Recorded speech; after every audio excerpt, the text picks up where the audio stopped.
नमस्ते दोस्तों। आज आज हम एक और ज़बरदस्त डायलॉग पर चर्चा करेंगे जिसमें ईव स्पीड, मेमोरी और सेरास के बीच की बातचीत है। चलिए देखते हैं ये बातचीत क्या कहती है। ईव स्पीड, मदद करो। तुम कह रहे हो? ईव स्पीड यहाँ मदद की गुहार लगा रहा है और उसे समझ नहीं आ रहा कि मेमोरी उसकी मदद क्यों करना चाह रहा है। मेमोरी, कोलोसियम का प्रबंधक ड्यूक कुछ चाल चल रहा है जो ईव स्पीड को हारने पर मजबूर कर सकता है। कल तुम्हारी आखिरी खून की लड़ाई होगी, है ना? मेमोरी ये बता रहा है कि ड्यूक ने ईव की हार के लिए कुछ योजना बनाई है और कल की लड़ाई ईव की आखिरी हो सकती है। ईव स्पीड, क्या ये सच है या नहीं? लेकिन तुम मेरी मदद क्यों करोगे? ईव स्पीड पूछ रहा है कि भले ही ड्यूक कुछ योजना बना रहा हो, लेकिन मेमोरी उसकी मदद क्यों करना चाहता है? मेमोरी, वह समझती है कि उसने झूठी जानकारी दी और अब निकल नहीं सकती। मेरे पास ठोस सबूत नहीं है, लेकिन वह जानती है कि उसके झूठ का खुलासा हो चुका है। क्या ड्यूक की योजना का कोई सबूत है? मेमोरी यहाँ कह रहा है कि ईव की झूठी जानकारी अब बेनकाब हो चुकी है और वह जानना चाहता है कि क्या ड्यूक की योजना के बारे में कोई ठोस सबूत है। ईव स्पीड, मुझे पक्का सबूत तो नहीं है, लेकिन हाँ, ड्यूक ऐसा कर सकता है। मैं ड्यूक जुआन की संपत्ति हूँ।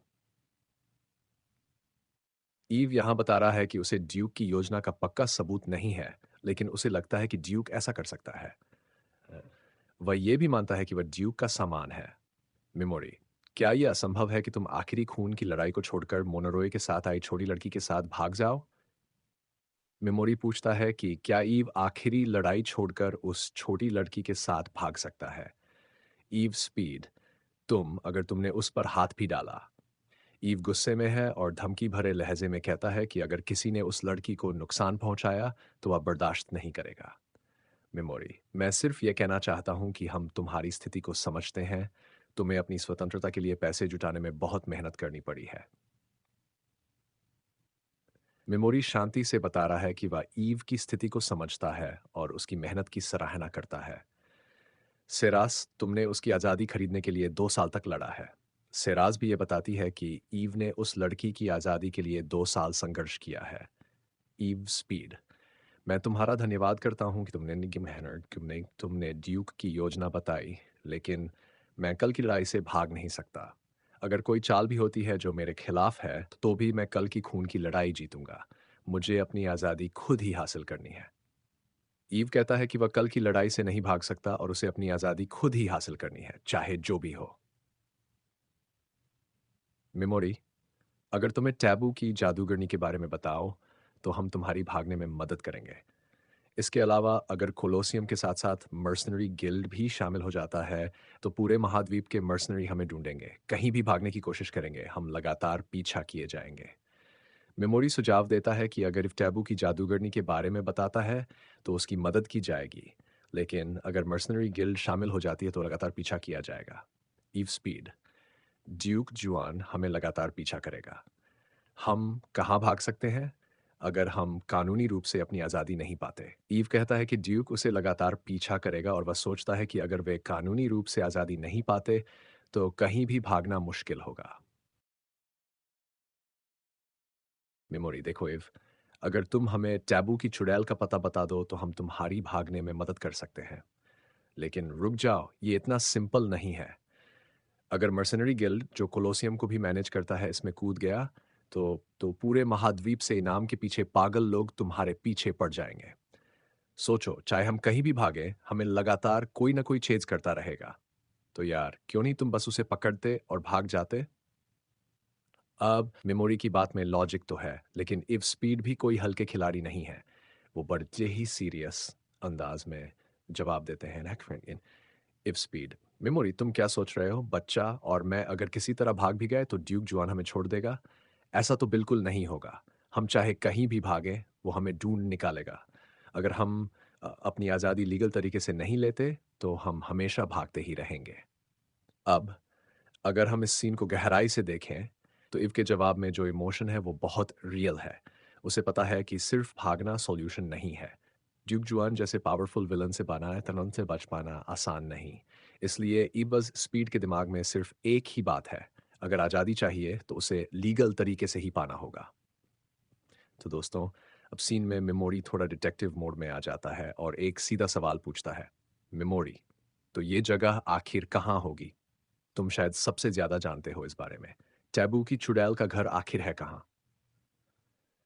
अब यहाँ मेमोरी की बात से साफ है कि उसे शक है कि ईव स्पीड के पास इस टैबू की चुड़ैल के ठिकाने की सही जानकारी है। वो जानना चाहता है कि अगर भागने की बात हो रही है, तो क्यों न सीधा उसी जगह का पता किया जाए, जहाँ से असली गेम शुरू हो सकता है। इस सवाल के पीछे मेमोरी की स्मार्ट सोच छलकती है और वो ये दिखाता है कि वो बिना पूरी जानकारी के कोई भी रिस्क लेने के मूड में नहीं है। तो दोस्तों, अब सीन में इव स्पीड और मेमोरी के बीच की बातचीत और भी दिलचस्प हो जाती है। इव स्पीड पहले ही चीज़ों को क्लियर करने की कोशिश कर रहा है और कहता है इव स्पीड वो ऐसी जगह नहीं है जहां इंसान कदम रख सके। यहाँ इव स्पीड सीधे तौर पर बता रहा है कि जिस जगह की बात हो रही है वो इतनी खतरनाक है कि इंसान वहां जिंदा नहीं रह सकता। लेकिन मेमोरी तुरंत उसकी बात पकड़ लेता है और बड़े ही शातिर अंदाज में जवाब देता है। मेमोरी, ये ऐसी बात है जो वो शख्स नहीं कहेगा जिसे इसके बारे में कुछ पता ना हो। मतलब, मेमोरी को इव के इस जवाब से ये क्लियर हो जाता है कि इव को उस जगह के बारे में जानकारी है। फिर मेमोरी और गहराई में जाता है और कहता है, इव स्पीड, मैंने पहले ही कहा था कि कोई भी उस मॉन्स्टर एरिया के अंदर नहीं जा सकता। लेकिन मेमोरी अभी हार मानने वाला नहीं है। उसने इव की बात में एक इंटरेस्टिंग पॉइंट पकड़ लिया और वो इसे शातिर तरीके से यूज करता है। मेमोरी, इव ने अभी अंदर का जिक्र किया। अगर तुम हमारे साथ आओ तो हम उस जगह तक पहुंच सकते हैं। तो बोलो, क्या तुम इस दांव पर लगाना चाहोगे? मैं तुम्हारी उस लड़की को प्रोटेक्ट करने की पूरी कोशिश करूंगा। अब इस सीन का क्लाइमैक्स यही है कि मेमोरी धीरे धीरे इव को कन्विंस करने की कोशिश कर रहा है। वो जानता है कि इव के लिए वो लड़की कितनी इंपॉर्टेंट है और इसी इमोशनल कार्ड को वो खेलता है। इसके साथ ही मेमोरी ये भी दिखा रहा है कि अगर इव उसे गाइड करे तो वो इस खतरनाक जगह में भी घुसने को तैयार है। तो दोस्तों, अब सीन और भी टेंस हो जाता है। इव स्पीड पूरी सिचुएशन को लेकर साफ साफ बोलता है, इव स्पीड, ये असंभव है। इव के इस शॉर्ट और डिटरमाइंड जवाब से पता चलता है कि वो इस मिशन को कितना खतरनाक मानता है। लेकिन मेमोरी यहाँ पर अपने तानों से पीछे हटने वाला नहीं है। वो इव की बॉडी लैंग्वेज को ध्यान से देखता है और चैलेंजिंग टोन में कहता है, मेमोरी, तुम्हारी पोज से ऐसा लगता भी नहीं कि तुम उसके आधे भी काबिल हो। यहाँ मेमोरी सीधे ईव की क्षमताओं पर सवाल उठाता है ताकि उसे उकसा सके। लेकिन तभी सिर्स सीन में एंट्री करता है और सिचुएशन को और इंटरेस्टिंग बना देता है। सिर्स, वो तलवारबाज जो वहां खड़ी है, उसमें कुछ स्किल्स दिख रही है। अब सिर्स की ये बात एक और एंगल जोड़ती है। वो इशारा कर रहा है कि ग्रुप में शायद कोई है जिसके पास स्किल्स है, लेकिन मेमोरी इसे इतनी आसानी से मानने वाला नहीं। वो तुरंत कटाक्ष करते हुए कहता है, मेमोरी, ऐसे दो नॉन कॉम्बैटेंट्स को साथ लेके मॉन्स्टर एरिया में घुसना तो खुदकुशी करने जैसा है।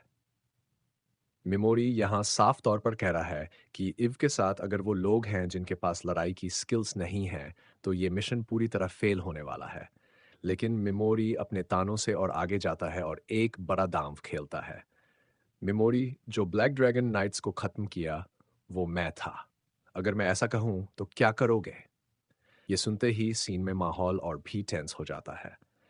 अम, मेमोरी यहाँ इव को दिखा रहा है कि वो सिर्फ बातें नहीं कर रहा, बल्कि उसके पास खुद का बड़ा रिकॉर्ड है।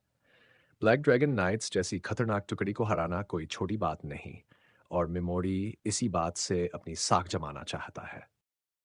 दोस्तों, अब सीन में एक नया मोड़ आता है। मेमोरी अपनी स्ट्रेटेजी को रिवील करते हुए कहता है, मेमोरी, और इसलिए अभी अशिंटो के लोग मेरे लिए एक अच्छा कवर लग रहे हैं। यहाँ मेमोरी अपनी चालाकी दिखा रहा है। वो समझ गया है कि अशिंटो के लोगों को अपनी डाल बना सकता है ताकि खुद को प्रोटेक्ट कर सके।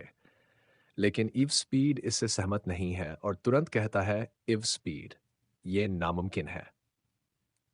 इव का ये शॉर्ट और स्ट्रेट फॉरवर्ड जवाब बताता है कि वो मेमोरी की इस चाल को बेकार मानता है। लेकिन मेमोरी पीछे हटने वाला नहीं है। वो अपनी बात को और आगे बढ़ाता है। मेमोरी, मैं ये सबके सामने नहीं कहना चाहता। मुझे नहीं पता कि ये सबूत काफ़ी है या नहीं। लेकिन अब मेमोरी के इस डायलॉग में एक सस्पेंस का एलिमेंट है। वो समझ रहा है कि हर किसी को इस जानकारी में शामिल करना सही नहीं होगा। वो इव को ये भी इशारा कर रहा है कि उसके पास कुछ ऐसा है जो गेम को पलट सकता है, लेकिन उसे पूरी तरह से रिवील करने में अभी हिचकिचाहट है। तो दोस्तों, इस बार सीन में मेमोरी और सेर्स के बीच की बातचीत में स्ट्रेटेजी और फ्यूचर प्लानिंग पर फोकस है। मेमोरी सिचुएशन का आकलन करते हुए कहता है, मेमोरी किसी ऐसे इंसान से निपटना वाकई मुश्किल होता है जो बेवजह ईमानदार, दयालु और पक्के इरादों वाला हो। यहाँ मेमोरी इस बात पर जोर दे रहा है कि जब किसी में मजबूत नैतिकता और इरादे होते हैं तो उसे समझाना और अपने हिसाब से चलाना आसान नहीं होता। लेकिन तभी सेर्स अपने अनुभव से एक अहम सवाल उठाती है। सेर्स, आखिरकार वो सबसे ताकतवर बर्ड वॉरियर है। क्या मिलॉर्ड उसे हमारे साथ लाना चाहते हैं? सेरस यहाँ समझ रही है कि मेमोरी की स्ट्रेटेजी किसी मजबूत सहयोगी को साथ लाने की हो सकती है। उसे इस बात की उत्सुकता है कि मेमोरी का असल प्लान क्या है। इस पर मेमोरी गहराई से सोचकर आगे कहता है, मेमोरी, अगर हम भविष्य के बारे में सोचें, इसके अलावा अलग अलग नज़रिए से देखें, तो उसे अपना साथी बनाने के और भी बड़े फायदे हैं। मेमोरी की ये बात दिखाती है कि वो सिर्फ ताकत के लिए नहीं, बल्कि लॉन्ग टर्म प्लानिंग और हर एंगल से फायदे के लिए चीज़ों को देखता है। वो मानता है कि संभावित साथी के साथ कई रणनीतिक और फायदेमंद अवसर पैदा हो सकते हैं। तो दोस्तों, इस बार की बातचीत में सेर्स और मेमोरी के बीच थोड़ी गंभीर चर्चा होती है। सेर्स एक ऐसा सवाल उठाती है जो इस पूरी सिचुएशन के इमोशनल पहलू को छूता है। सेर्स, क्या उसके लिए कोई ऐसा भविष्य है जहां वो एक ब्लड वॉरियर के रूप में अपनी आज़ादी पा सके और उस लड़की के साथ शांति से रह सके? यहाँ सेर्स उस संभावित उम्मीद की बात कर रही है कि शायद कोई रास्ता हो जिससे ये सब खत्म होने के बाद वो दोनों चैन से रह सकें। लेकिन मेमोरी इस सवाल का कड़वा और रियलिस्टिक जवाब देता है, नहीं, ऐसा कोई भविष्य नहीं है। ऐसे असली कचरे जैसे लोग सिर्फ दयालु लोगों के लिए ज़हर होते हैं। मैंने सुना है कि ड्यूक जुआन, जिसने इव को कब्जे में रखा है, एक घटिया इंसान है। ऐसे में कोई सुनहरा भविष्य सामने नहीं दिखता। मेमोरी की बातों से साफ झलकता है कि वो इस सिचुएशन को कड़वी सच्चाई के रूप में देखता है। उसे पता है कि जो लोग पावर और क्रूरता से चीज़ों को चलाते हैं, उनके अधीन किसी भी अच्छे इंसान का भविष्य उज्जवल नहीं हो सकता। ड्यूक जुआन जैसा शख्स जो केवल इव बल्कि पूरी स्थिति को नियंत्रित करता है, ऐसे में किसी हैप्पी एंडिंग की उम्मीद करना बेकार है। तो मिमोरी कह रहे हैं, देखो, वो बोल रहे हैं कि जो लोग सच्चे में घटिया होते हैं, वो तब तक अच्छे इंसानों का फ़ायदा उठाते रहते हैं, जब तक वो उनके लिए फ़ायदेमंद होते हैं। जैसे वो लोग अच्छे और मासूम लोगों का खून चूसते रहते हैं, जैसे कोई गिद्ध हड्डियों तक सब कुछ खा जाता है, ठीक वैसे ही। अब अगर ईव स्पीड जैसा कोई लड़का इतना दयालु और भोला रहेगा, तो उसकी ज़िंदगी में कभी भी हैप्पी एंड नहीं हो सकता, समझे? मेमोरी कह रहे हैं कि ईव की ज़िंदगी को जो ज़हर बर्बाद कर रहा है, वो उसी के काबू में है। और जब तक कोई और खुद से उस ज़हर को फैलाने वाला नहीं आता, तब तक ईव की ज़िंदगी बर्बाद होती रहेगी। मेमोरी कहते हैं, कल का बल्ब बैटल मैनेजमेंट साइड के लिए बहुत ही महत्वपूर्ण है।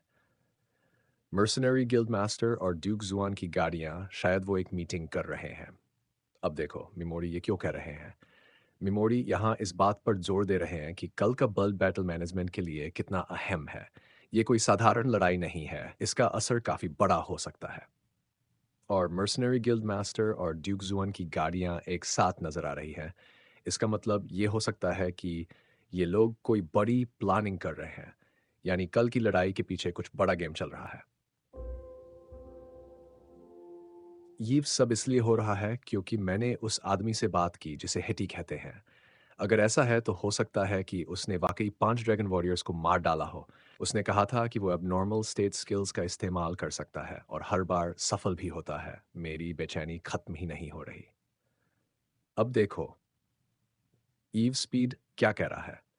यहाँ अपनी चिंता और डर को जाहिर कर रहा है। वो हैटी नाम के एक खतरनाक आदमी से मिला है, जिसने 5 ड्रैगन वॉरियर्स को मारने का दावा किया है।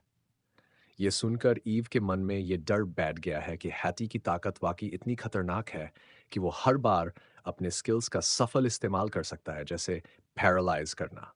यही सोच सोच कर ईव की बेचैनी बढ़ती जा रही है और उसे ये डर सता रहा है कि आगे क्या होने वाला है।